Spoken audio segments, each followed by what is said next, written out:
como foi a sua história antes do Bola de Neve, então?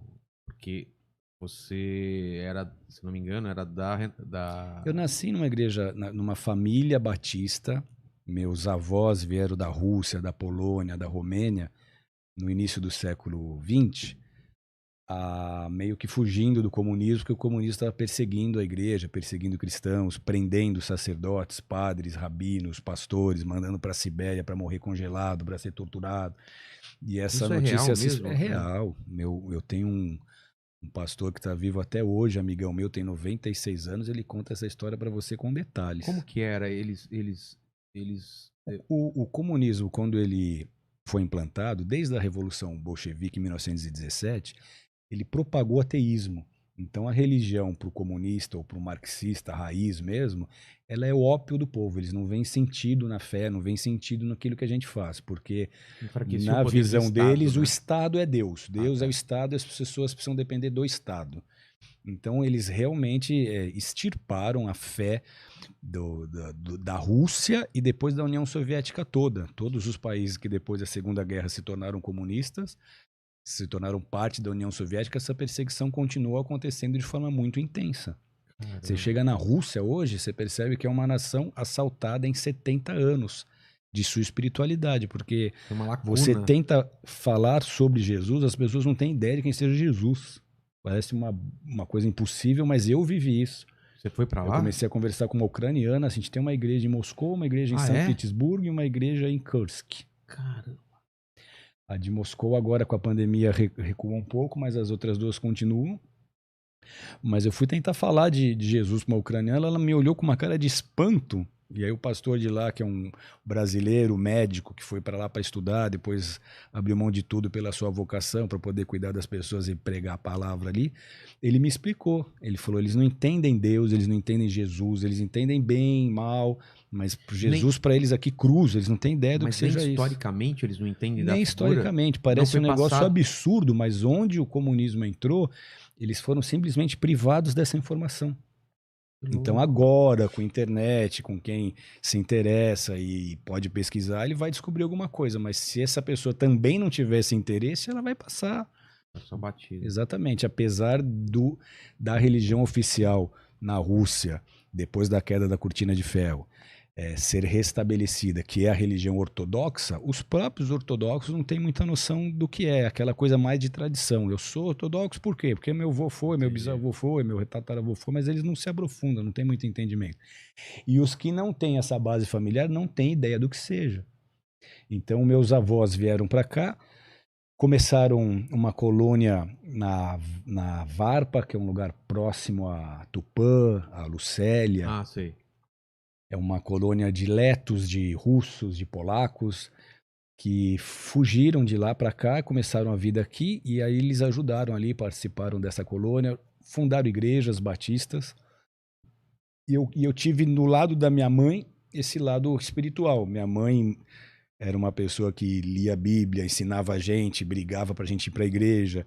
E o meu pai, que casou com ela e depois meio que aceitei Jesus para poder casar com você, Sei. sabe essas coisas? Sei. Ó, tô aqui, tô na igreja, hein, É. casa comigo. Na verdade, ele amava a Deus, ele amava Jesus, mas ele nunca teve uma experiência que o levasse a viver realmente o cristianismo. Então ele tinha fé, cria em Deus, mas não vivia, não seguia, não ia à igreja.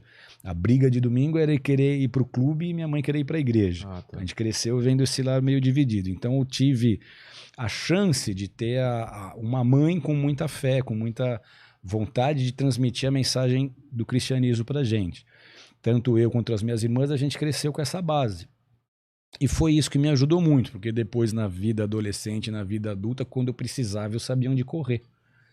E foi numa desses episódios que eu realmente tive a minha experiência pessoal, porque uma coisa é você escutar e você ver outras pessoas tendo seus caminhos visitados por Deus, as suas transformações. Outra coisa é você ter aquela experiência que você não consegue É. fingir que não aconteceu. E foi o que me pegou, porque eu com 19 para 20 anos, pegando onda, desde os 15 fui acampar na Trindade, que é uma praia divisa de São Paulo com Rio de Janeiro, e com os amigos, no final do fim de semana eu falei, vocês vão embora, eu vou ficar aqui, vocês me buscam semana que vem, eu não tenho nada essa semana, eu vou ficar aqui surfando. Eles foram, eu fiquei lá com o meu tijolinho de maconha, minha latinha de Nescau, minha latinha de leite ninho, a roupa do corpo e mais uma bermuda que eu trocava. Eu falei, vou ficar uma semana aqui só surfando. Na semana seguinte, eles não apareceram. Porque a mãe de um deles descobriu que eles estavam fumando maconha, deu uma surra no cara, tirou o carro dele e eles me deixaram lá na Trindade. Isso em 92, eu sem dinheiro, na maior roubada. E lá eu comecei a ter minhas primeiras experiências.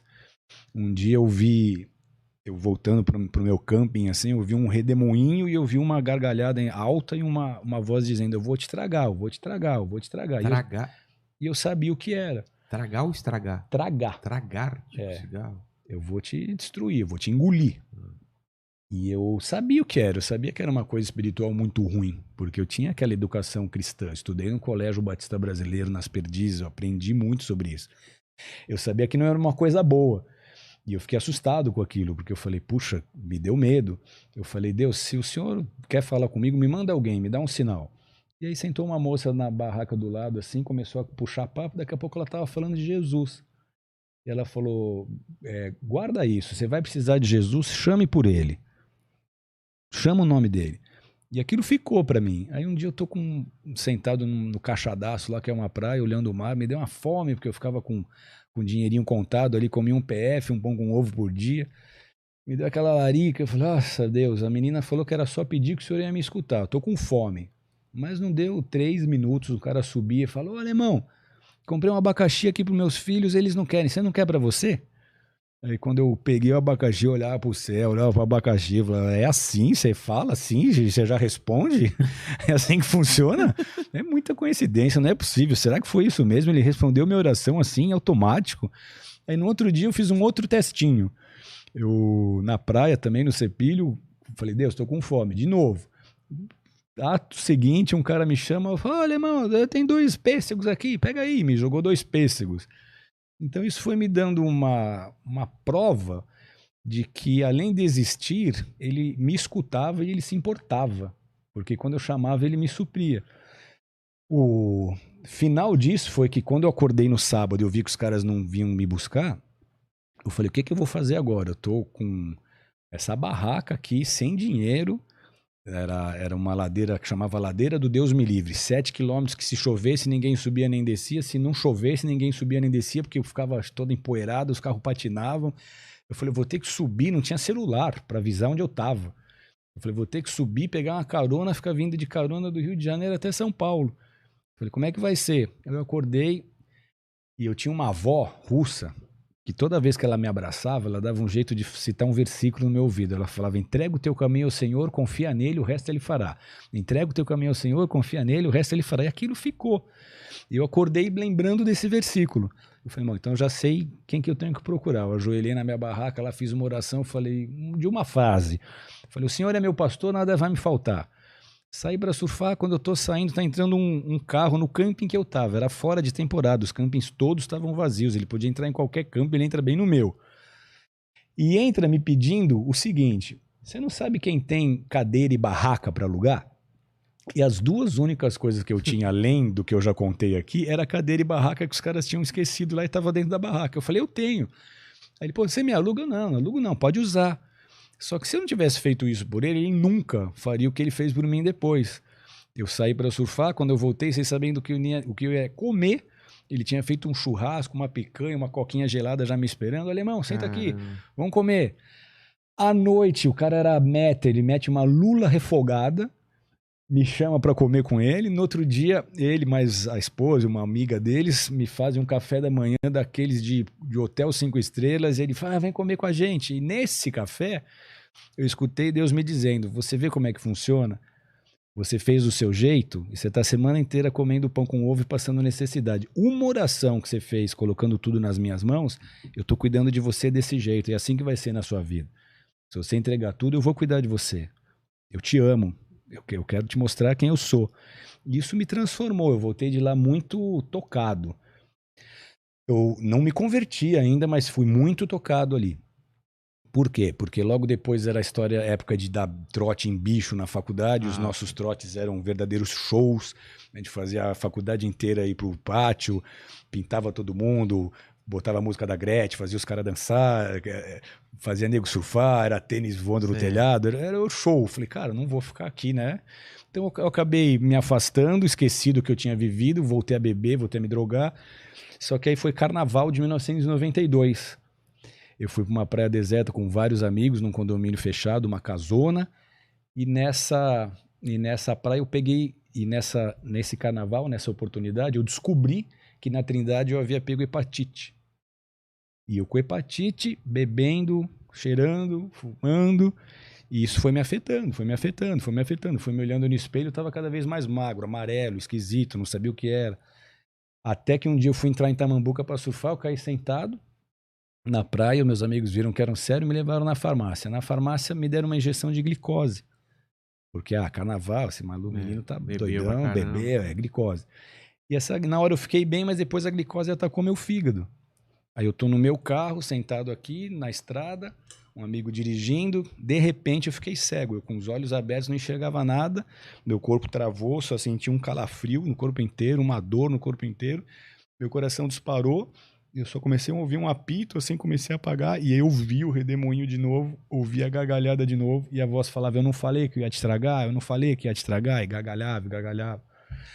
Aí eu não sei se eu ia morrer ou se eu não ia morrer. Poxa, se eu fiquei com medo. Então. A morte é um assunto que a gente evita o quanto a gente pode, mas quando você está num leito de hospital ou você está em alguma experiência que você percebe que aquilo realmente pode acontecer com você, dá muito medo. É o pior terror do ser humano é ter que enfrentar a morte sem saber o que vai acontecer. E ainda ouvindo essa gargalhada e um ser maligno ali falando que ia me tragar, eu sei para onde ia. Eu aprendi sobre céu e inferno, eu sabia exatamente o que estava acontecendo ali. Se eu ia morrer ou não, eu não sei. Eu sei que quando eu cheguei em São Paulo, o médico olhou os meus exames e ele disse, uma hepatite normal tem 1.100, 1.200 TGOs, TGPs. Você está com 3.800, eu não sei como você está vivo. Não sei como você não morreu. Então isso foi um dos sinais que eu tive de que realmente foi Deus que me livrou. Como? Eu, em pensamento, comecei a falar, Deus, se o Senhor me livrar disso, se eu não morrer agora, se eu sair dessa, minha vida é tua, o Senhor pode fazer dela o que o Senhor quiser. E aí o que eu fiz? Botei a mão para fora do carro, com a força que eu tive, e em pensamento eu disse isso, se o Senhor me livrar, eu sou teu. O Senhor pode me transformar em um pregador, um missionário, no que o Senhor quiser. E até hoje eu não sei se foi ele, se foi um anjo, se foi o Espírito Santo, eu sei que alguém me tocou. E começou a descer uma vertigem pela minha mão, um calor, aquilo veio, abriu os meus olhos, eu voltei, tirou aquele calafrio, tirou a dor, e eu fui cheio de uma paz que eu não tinha sentido a vida inteira, que baseado nenhum tinha me dado. Eu voltei, eu falei, opa, não consigo fingir que isso não aconteceu, porque várias outras oportunidades, eu falava, Deus, se o Senhor me livrar disso, eu sou teu, e não acontecia. A rota é me parar, eu com tijolo no porta-luva. Deus, se o Senhor me livrar, eu sou teu. Não era verdadeiro. Ele me livrava 2 minutos depois, eu acendendo um charutão. Tá. Eu tava sempre... Esqueci. Dando uma contornada, né? Dessa vez eu falei, não consigo fingir que isso não aconteceu. Agora eu mudei. Peguei o que eu tinha, distribuí para meus amigos, falei, não uso mais, acabou. E fiquei tentando entender o que eu tinha vivido. Cheguei em São Paulo, fiquei 2 meses de cama, né, para recuperar da hepatite. E comecei a ler a Bíblia que meu avô tinha me dado. E, surpreendentemente, aquela experiência me marcou, porque quanto mais eu lia de Bíblia, mais eu me apaixonava por ela.